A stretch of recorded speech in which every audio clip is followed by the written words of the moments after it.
Tenim 11 ferits de diferent consideració. Una persona que està en estat crític, malauradament, una persona que està en estat greu, 8 persones que estan en estat menys greu i una persona lleu. La persona en estat crític és una treballadora d'una empresa del polígon del Bon Pastor i la persona en estat greu ha patit un accident al barri de la Prosperitat.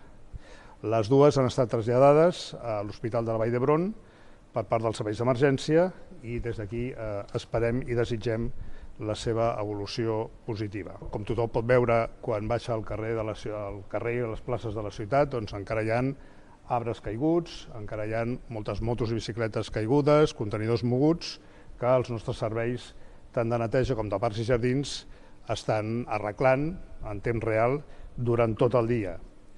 I a més poden haver-hi elements, façanes, taulats, que degut al vent en aquests moments estiguin fràgils i per tant, tot i que, insisteixo, s'acaba les mesures de restricció a partir de les 8 del vespre i comencem la desescalada, el que fem és una crida a la prudència i a la precaució les properes hores.